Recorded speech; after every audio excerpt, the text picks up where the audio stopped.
Have you ever wondered why, while you work hard, someone else always seems to profit much more from your effort than you do yourself? Machiavelli, with his ruthless and unsentimental gaze, would say this is no accident, it's strategy. In the silent dance of power, the sweat of the many has always been the fuel for the privilege of the few. The myth of hard work as the ultimate virtue is far too convenient to be true. Don't fool yourself. While you take pride in your own calluses, someone is calculating how to exploit your dedication to the very last breath and smiling about it. And the cruelest part? The machine doesn't need you to question it, only that you keep believing your sacrifice will be rewarded. Machiavelli knew, those who control the game never waste time playing as a pawn. If you choose to continue, prepare yourself for an uncomfortable, perhaps irreversible, vision of the real role of hard work in the social machinery. Only the brave press on. The rest may return to the comfort of their own illusions. There is a truth as old as power itself. While you work yourself to the bone, someone, somewhere, profits from your sweat. This phrase echoes in every environment where there is effort, dedication, and promises of future reward. It doesn't matter if you wear a uniform, a tie, or a startup t-shirt. It doesn't matter if your badge says employee, collaborator, freelancer, or even entrepreneur. The mechanism is always the same. The game invariably repeats itself. Only the pieces on the board change. There is a layer of society that learned early on a fundamental rule of politics and economics. Hard work is useful, as long as it belongs to those who will not reap its fruits. It is painful to admit, but often, when we think we are building something for ourselves, we are merely strengthening structures and systems that never intended to lift us up. The system only wants to guarantee one thing, that you keep producing, that you remain useful, that you feed the machine. If Niccolò Machiavelli were alive today, observing the dynamics of billion-dollar companies, startups that promise to change the world, motivational speeches that fill auditoriums, and the culture of working until you drop, he would not be even a little surprised. On the contrary, he might just let out an ironic smile upon realizing how the discourse has only changed clothes, but the content remains unaltered. He would say, "This is exactly what happens when power overtakes purpose." The search for meaning at work has become, in the modern era, a mantra. We see ads and lectures telling us we must find purpose, align passion with career, do what we love. But the reality is that, while we chase this ideal, many are only enriching those who already understand the gears of power. Centuries ago, Niccolò Machiavelli already saw power as it truly is: cold, rational, indifferent to sentimental morality. While so many philosophers sought a just ruler, a benevolent leader, Machiavelli was ruthlessly honest about the nature of power. There is no room for naivety. He saw the game as it is really played. Virtue, for Machiavelli, had nothing to do with kindness. It was cunning, flexibility, the ability to adapt. Virtue was, above all, knowing how to survive and thrive amid chaos. And this rarely matched innocence or self-sacrifice. The Renaissance princes, portrayed in his famous book, needed a cruel intelligence. They needed to know when to feign generosity and when to act with brutality. They needed to understand that maintaining power required absolute control, constant manipulation, and a vigilant eye on both internal and external threats. This logic did not die with the palaces of the Renaissance. It only transformed, put on new clothes, and changed addresses. Today, it hides under shiny logos, motivational slogans, and people management policies. The modern prince is the CEO. The subjects are now collaborators, pressured by ever-increasing targets and performance evaluations. The system, with its sophisticated language and talk of organizational culture, has merely perfected the old tools of control. What was once a whip has become bonuses and feedback. What was once punishment has become an individual development plan. Machiavelli would have laughed bitterly at the idea that working hard automatically leads to success. For him, power never rewards merit purely. It rewards usefulness. And usefulness, as we all know, is temporary. Today's worker is tomorrow's disposable. It doesn't matter how many birthdays you've spent at the company, nor how many weekends you've sacrificed. In the end, the rule is simple. As long as you're useful, you stay. When you cease to be useful, you'll be replaced. Let's face reality without filters. You don't exist to be successful. You exist to be useful. And the moment you stop being useful, you lose your place. You'll have a salary, recognition, maybe even a bonus, a pat on the back, a plaque on the wall. But the day you stop delivering, whether due to exhaustion, age, costs, or new technologies, you'll be discarded without ceremony. And make no mistake, no one will miss you.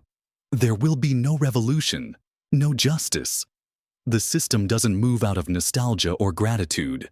It simply adjusts the gears, fills the vacancy, and keeps running. The system does not love. It does not value your history, your sacrifices, your dreams. It only wants you to function. Did you function? Great. Keep going. Didn't function? Goodbye. That's why we see people dedicating decades to the same company, only to be fired for someone cheaper, younger, more adaptable.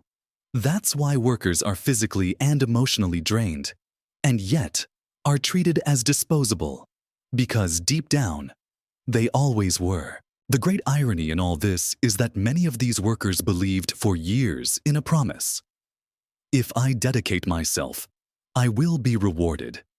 But the reward, when it comes, is small and temporary, and always greater for those at the top.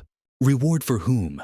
For those who control the flow of resources, for those who have the power to decide who rises and who falls, who deserves and who does not. And this group, you can bet, is not interested in sharing wealth, only in keeping the human engine running. Perhaps the most sophisticated trap of our time is the belief that the system is fair, that those who work more earn more. That effort alone is the key to ascension. That is a lie, and Machiavelli would be the first to expose this illusion. The leaders of yesterday and today do not maintain power through justice. They maintain it through strategy, through control, through manipulation of collective perception. One of the most effective forms of domination is to make people believe they are in control of their own destiny, that everything depends solely on them. Just follow the rules, study, work hard, be disciplined, and voila, victory will be yours. But this narrative, so comforting, only serves to keep the masses busy, always chasing a finish line that is never fixed. Today, it's a promotion. Tomorrow, a raise. After that, a new position, a promise of profit sharing, an empty title. And so life goes by in an endless obstacle course, where every leap reveals a new challenge, a new requirement, a new goal to be achieved. This is called meritocracy, or at least the promise of it. In practice, however, the system does not exist to elevate everyone. It exists to keep a few at the top, while millions spend their energy, time, and health pursuing a victory that, for most, will never come. While you run, the finish line moves. And when you realize it, you've spent decades running for a medal that was never made for you.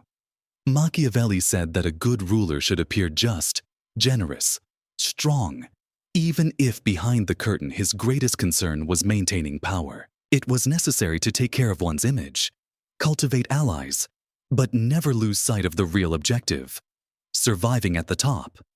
Today, large corporations follow this formula to the letter. They preach values such as innovation, diversity, humanization, purpose. They talk about work-life balance, employee well-being, social responsibility. All of this sounds beautiful, progressive, modern. But behind this facade, the objective is always the same: to keep the worker functioning, motivated, productive, and, above all, controlled. A motivated worker produces more, accepts more tasks, tolerates more pressure. A worker who believes in a higher purpose questions less, challenges hierarchies less. And meanwhile, the true holders of power remain untouchable, invisible, protected by layers of management, boards, reports, and institutional speeches. You remain there, making an effort, believing you are climbing the ladder. But in reality, you are only bearing the weight of those who have been at the top for a long time. And the cycle repeats. New employees enter full of hope. The old are silently dismissed, and the machine keeps running. Think sincerely. How many years have you invested in something that, in the end, brought no real result for you? How many sacrifices have you accepted, believing that one day it will be worth it? How many sleepless nights? How many unpaid overtime hours? How many weekends postponed? And more importantly, are you building your life or supporting a system that doesn't even recognize your value? Machiavelli would say, the first step to conquering power is realizing you are being used. The second is deciding whether you will continue to be used. Freedom does not come from working more, but from working with purpose, from choosing where to invest your energy, from deciding what the real price of your effort is. It's not about how much you can carry, but about for whom and for what you are carrying it. If you want to change something, start by questioning the interest behind the promises. Who truly profits from your sweat? Who gains from your effort? Who is really reaping the rewards? Stop believing in the promises. Start questioning the interests. Because while you work hard, someone, somewhere, is profiting. And this, perhaps, is the oldest rule of power.